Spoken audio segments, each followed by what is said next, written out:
you'd like to follow along, I'll be reading from Luke 5, 1 through 7. On one occasion, while the crowd was pressing in on him to hear the word of God, he was standing by the lake of Gennesaret, and he saw 2 boats by the lake, but the fishermen had gone out of them and were washing their nets. Getting into one of the boats, which was Simon's, he asked him to put out a little from the land. And he sat down and taught the people from the boat. And when he had finished speaking, he said to Simon, "Put out into the deep and let down your nets for a catch." And Simon answered, "Master, we toiled all night and took nothing, but at your word I will let down the nets." And when they had done this, they enclosed a large number of fish, and their nets were breaking. They signaled to their partners in the other boat to come and help them, and they came and filled both of the boats as they began to sink. Thank you, Josiah. Well, good morning, church. As probably every one of you know, we have our fellowship meal today, and my brother has prepared an extra 20 to 30 pounds of barbecue pulled chicken. So please stay. If you haven't prepared food, you're the perfect candidate to help us. You see, we're trying to get less of self and more of us. Jeff, there it is, it's back up. We're trying to get less of ourselves and more of the Lord in us. And so as a result, if we eat too much, there's going to be more of us, right? About 2-3 weeks ago, I was getting ready for surgery, and they said, you need a weigh. And so I realized I got a pretty good-sized lipoma going to come out, so I may as well keep all my clothes on. I had a heavy jacket, heavy shoes, and got up on the scale, and sure enough, I was 10 pounds, more than what I would normally be. And the thought came to me, wouldn't it be neat if I come back just a few days later, post-surgery, and I can show 10 pounds less? So I did that. I worked really hard to make sure I was at least 10 pounds under what I was when I walked in. And it would have been perfect. I mean, I weighed myself, but they never wanted to weigh me. Although maybe they take my height, and do all that good stuff, but they didn't. All our lives, we strive spiritually to be less in this world.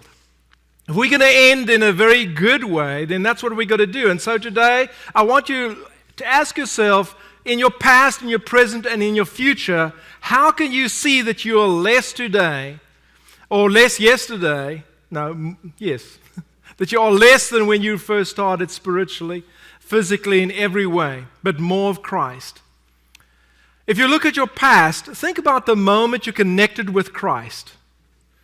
To me, that was a very, very special moment, and it's the time that I go back when I'm struggling spiritually. And when I want to really finish great, I go back to that moment when I realized, wow, look at what God is in my life. As we go through this lesson today, we're going to have a chance to make up for our incredibly nice song by Chris leading us in one stanza of a song, and one of them he doesn't know really well, so we need to sing out. And this is going to take us, and the first one is going to focus on that connection and the incredible love we have for God. Secondly, we're going to go through and we're going to look at where we are in our present. We're going to look at our current struggles, the weight of maybe depression or anxiety or the sin, the habitual sins maybe that so easily beset us. We're going to look at those things and we're going to say in our present, we need to fix those things if we haven't fixed them already.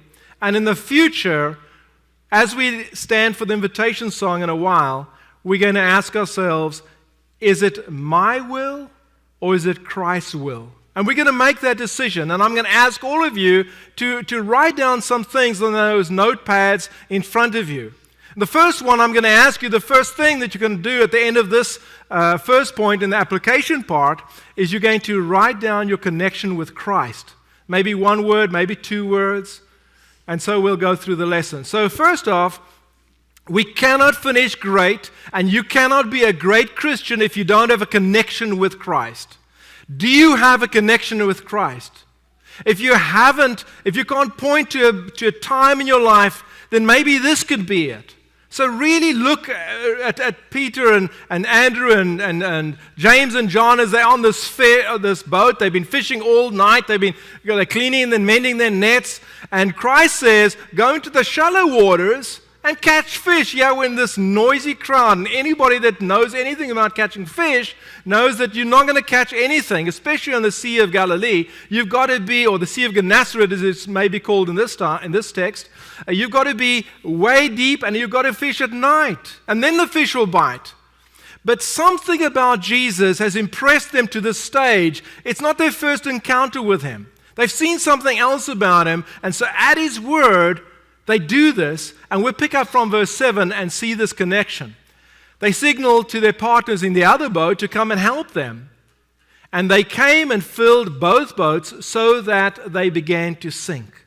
Literally, when you have a connection with Christ, there starts to become less of you and more of Christ. I mean, they're sinking. There's about to be nothing of them in this world, and everything of Christ is about to happen. And so that's the connection point. What was it like for you? So verse 8 says, but when Simon Peter saw it, he fell down at Jesus' feet saying, depart from me, for I am a sinful man, Lord. Depart from me. He's my master. He is a Lord. He's God. I'm nothing. I'm just a sinful man. I recognize who this is. And he wasn't the only one. Now, while Luke leaves out Andrew, Mark and Matthew include Andrew there. This is Peter's brother. So it's James and John, and it's Peter and Andrew are all there. And when they see this, they're astonished at the catch that was taken. And there's the list of those there. So for the disciples, we can see that there was a significant emotional event, a significant emotional event. Maybe you can say, you know what, I've had a connection with Christ, but it wasn't quite like this. I don't think there are many people that could have seen Christ physically and had this kind of reaction. But for some of you, it might even have been greater than what it was for them. Complete astonishment, completely falling down, going down to the knees like somebody's hit you in the gut because you realize you're in the presence of Christ. So, for us, looking just at a few on the right-hand side, for Noah, it was the moment he walked into the ark. You see, up until that time, he was just a builder, but when he walked in with 8 souls, when he and 7 other souls, 8 in total, when they were in that ark, they were in a saved state, and they realized it. For Moses, it was that burning bush. Take off your shoes. You're on holy ground. It's a significant time. For Saul of Tarsus, it was riding on a horse and a blinding light knocking him down to the ground, being blind for 3 days, having scales on his eyes, having Ananias pray for him, having Ananias say to him, why tarriest thou? Arise and be baptized, washing away your sins, calling on the name of the Lord. You see, this was a great event. This was something undeniable. And for all of us, we have to make that connection. You have to have a connection with Christ. I know as a church, if I think about Summit, and I think about the time, Billy, we took Christ at his word. and Jeff, what was it? We said, okay, let's just go ahead and do this, right? And we start clearing that ground, and no sooner we cleared that ground, and things just start to happen, and we're sitting like us saying, this can't be anything but God. And there's little things, there's tiny little things that might be complete coincidence. But there's other times that you know, and there's not many times. But hopefully at your conversion it was something like that you knew this was Christ and you connected with Christ. I remember for me, after I felt drawn to Christ and I asked somebody what to do and they told me do this and it wasn't the right thing, I felt that I turned away from the world and I was walking towards Christ, but I wasn't saved. And then one day, I had the gospel preached to me and I obeyed the gospel. And it was 6:30 in the evening on June the 28th, 1982. The baptistry was on this side. And I walked into the baptistry and I died with Christ. I was buried with Christ and I resurrected and I walked a new life. And I came out of that baptistry area and I felt as if the whole weight of the world had been lifted from me. And I will never forget that moment. There was a lot of connections with Christ, but that was definitely one of the pinnacle moments of my life. What was it for you? I had somebody visiting with me this week.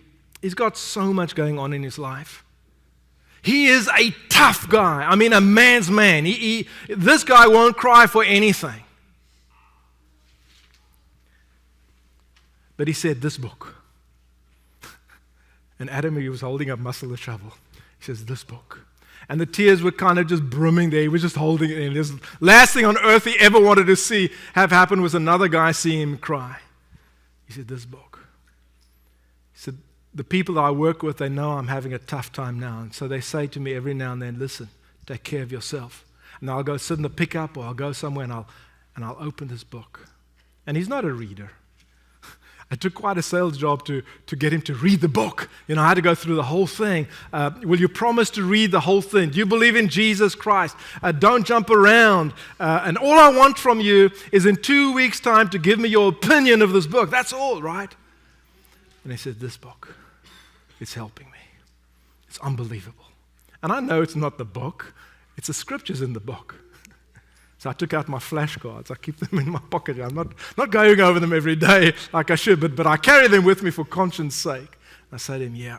I gave him some index cards. I said, why don't you try writing down some thoughts, some scriptures that you're getting from this?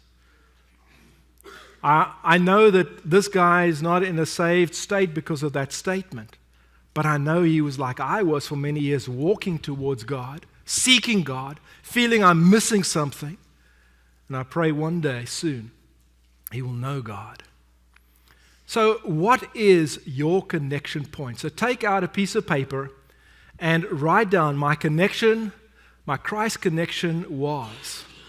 Just one word or 2 words, maybe 10 words, but something. And please, if you can, write down something, because this first point is going to build onto the next one will build onto this first one. So you must know that connection point. It's that drives you. Chris, if you would, as soon as we've written something down, if you would lead us in the first stanza of this song, it's song 779. It'll be on the overhead. And Jeff, I'm not going to touch the thing. If you can click us through it. And while we sing this song, I Love You, Lord, think about that moment. Think about that connection. Think about how much it moved you to love the Lord for what He's done with your life, Chris. I love you, Lord.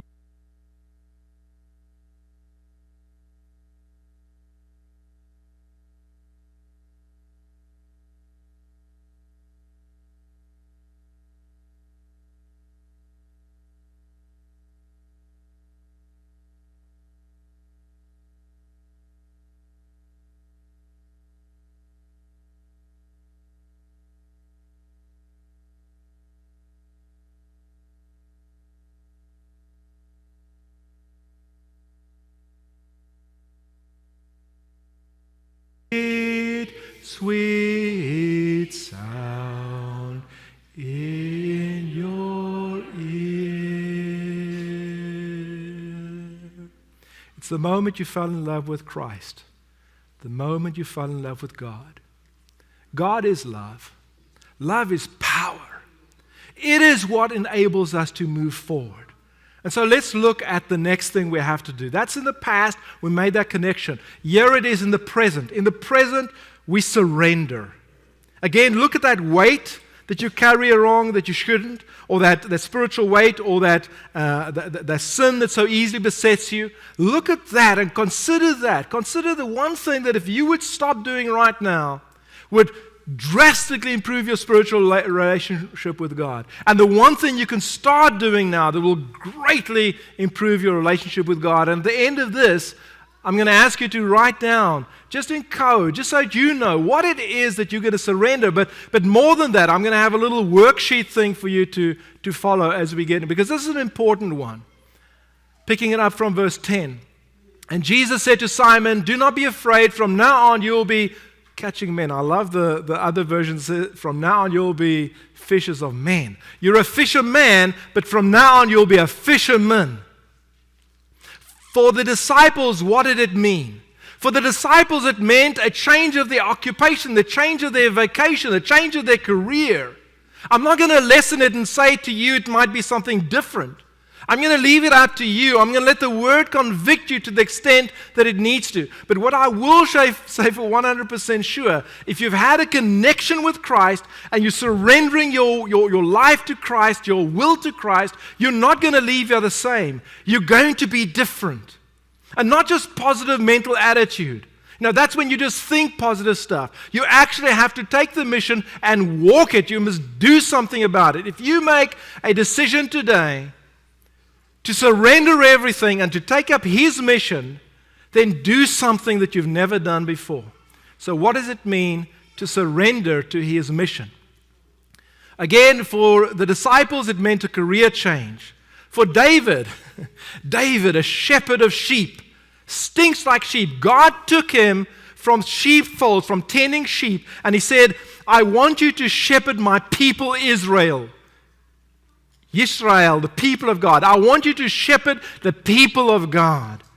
And nobody on all accounts, he was the one that you didn't see. He was the invisible person you just looked over. Even his family looked right through him, but God looked at him and saw his heart and said, this is a man after my own heart.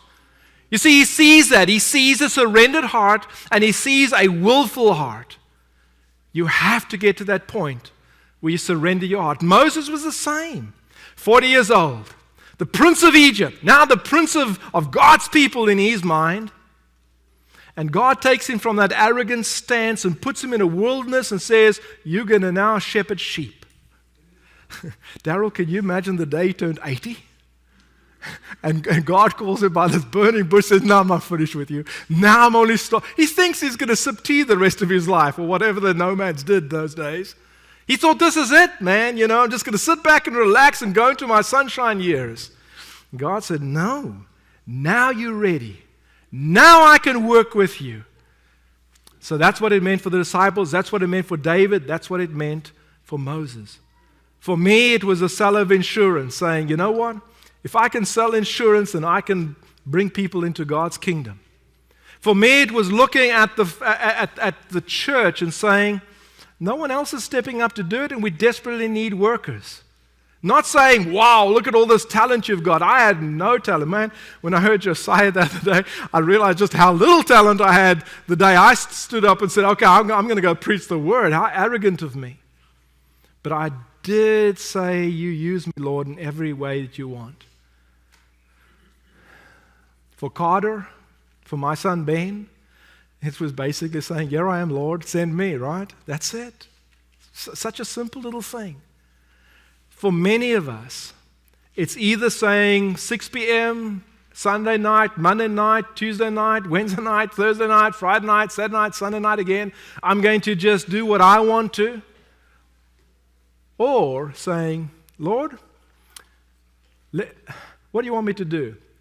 Billy, when does church work take place mostly, in the day or at night? It's at night. It's at night. But what would happen if most of us were saying, Lord, we're gonna just use one night a week, and we're gonna do your will, not our will. See, my will is to sit and watch the TV. Boy, I was excited yesterday. I sat down to have my lunch.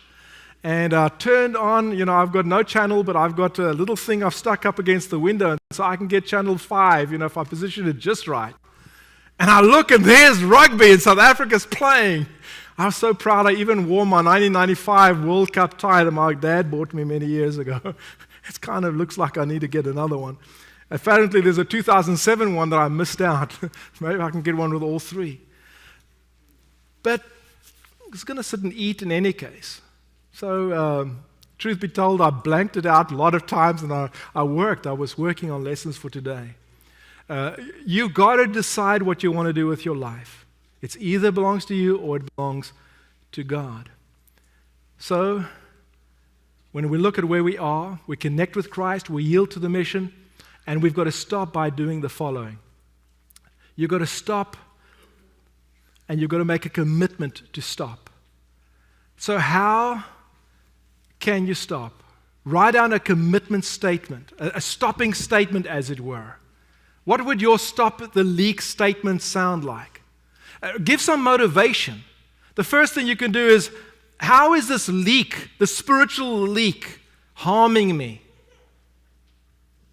Also, you can say, what positive changes will there be in my life if I make this change? And thirdly, you can look at, why should you do it? You know, it'll be good for my family. It'll be good for my children. This leak is costing me financially a lot of money. Or health-wise, this leak could be costing you your life, and you may not grow up to see your grandbabies. You know, the leak might be something risky, and you might spend the rest of your days in prison. And it can happen. It can happen. So write down something. Not just to say, Lord, I surrender my will to you. But what is it? What is the anxiety or depression, the weight that you're carrying, or what is the sin that you're holding on to? What is the one thing that you can stop doing right now, and the one thing you can start doing right now that's going to drastically improve your life? So you connect to Christ in the past, you know what it looks like. You can see what it was like. You can hear what happened when you connected to Christ. You can feel what you felt the moment you connected to Christ. That's in the past. But right now in the present, what does it mean? What does it mean? For some people, it's taking life one day at a time. If you look at that chart, you'll see there's 31 days in that chart. It comes off a daily chart. Every single day, there's a whole lot of people that have to gauge themselves. Are they more on this liability side, or are they more on the asset side? They have to gauge themselves. They think of an animal like a camel. A camel is a majestic animal. A camel goes down to its knees twice a day, and it takes on a load. And all through the day, it drinks not a drop. The mighty camel. For you and for me, it might also be one step at a time. Just think about that. Surrender your life one step at a time, Chris. By day. Goes before me, and with his loving hand, he leads the way, and with each breath I whisper, I adore thee. Oh, what joy to walk with him each day.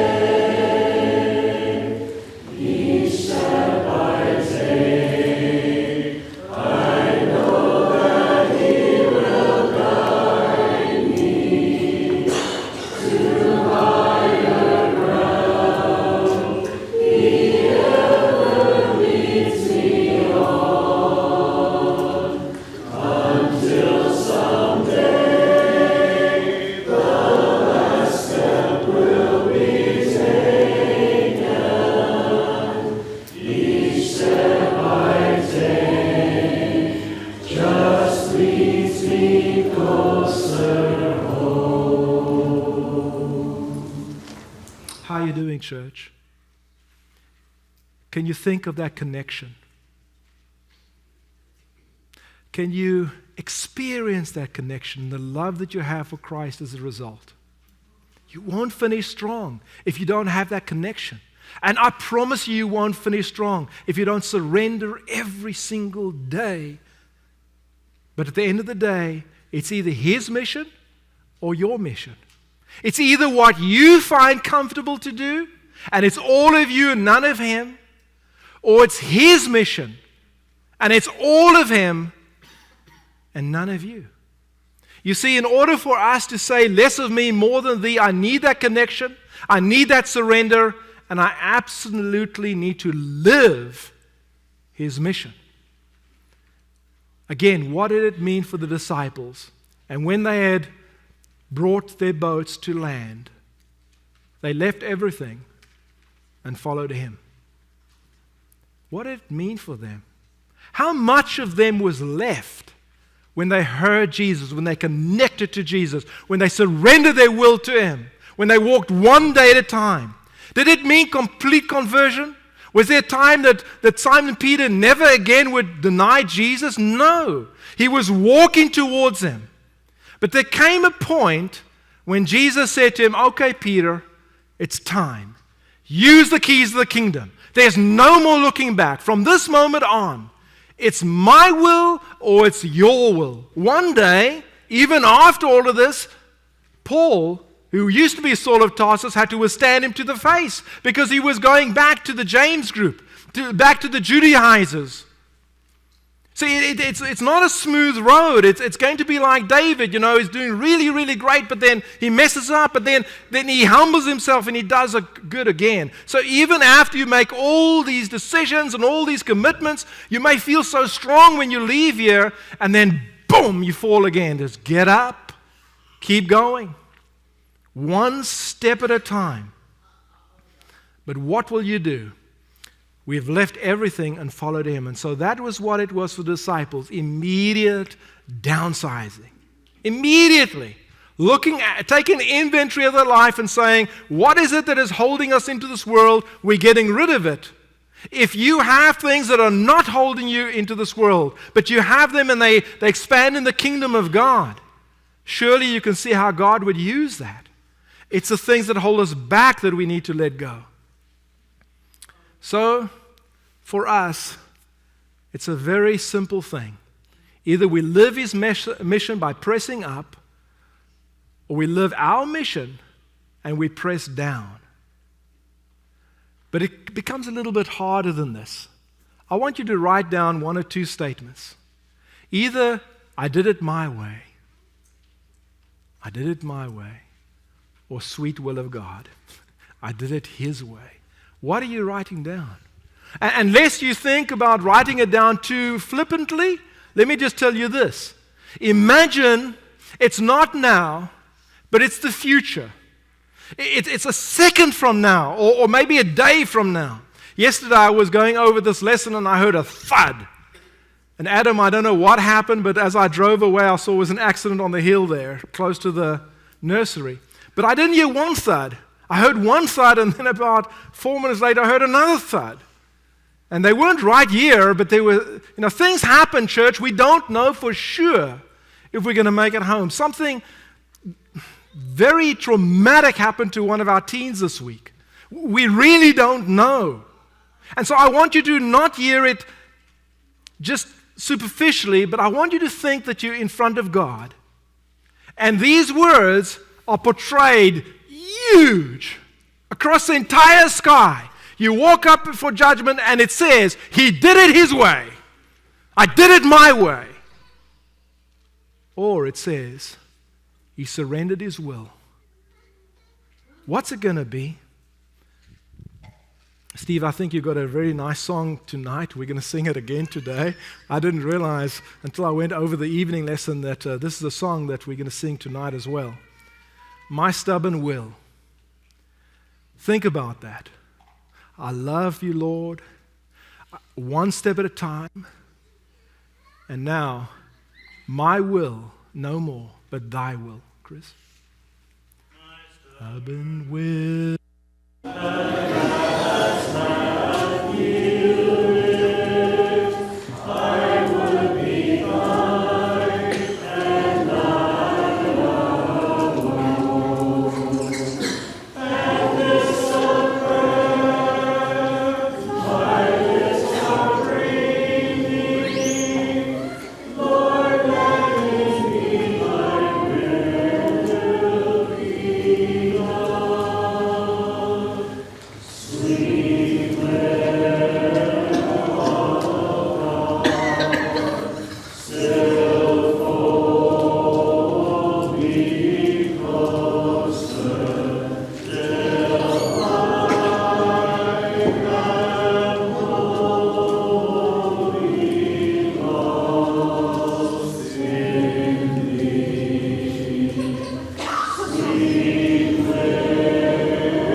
So it's time that we make a choice. It's time that we make a choice. We know the connection with Christ. We know what it means to surrender. And we know what we've written down there. The mission is either His mission or my mission. And it's not just positive mental attitude. It's not just saying, for this moment, if the Lord comes right now, I'm going to be okay. But it's your life. It's every single step that you take from this point on. That same man said, you know what? I have one more question. How do I forgive myself? For all these years that I've been this type of a person that I hate now, how do I forgive myself? How do I move on? There comes a point that you'll figure out that the hardest person you'll ever forgive is yourself. This evening we're going to start at about 1:15. We're going to do a lesson just on forgiveness from Matthew chapter 18, verse 15, and we're going to look all at that whole context. And I hope that you'll join us at that point. But right now, deal with that. If you need the prayers of the church to get by those years you wasted, those years that you focused on your will, that you neglected people around you, you just wasted so much time, so many resources. You want to turn around? Sometimes the only thing that will work are the prayers of the elders of this church. Maybe you haven't died with Christ yet. You haven't been buried with Him in baptism yet. And you have not walked a new life. Maybe you need to seriously consider doing that right now. The good news is that that teen that had that traumatic event happen in his life was ready. He was okay. And he's fine today. Nothing happened, thankfully. But he was ready. Are you ready? If not, please respond right now by coming forward as together we stand and sing.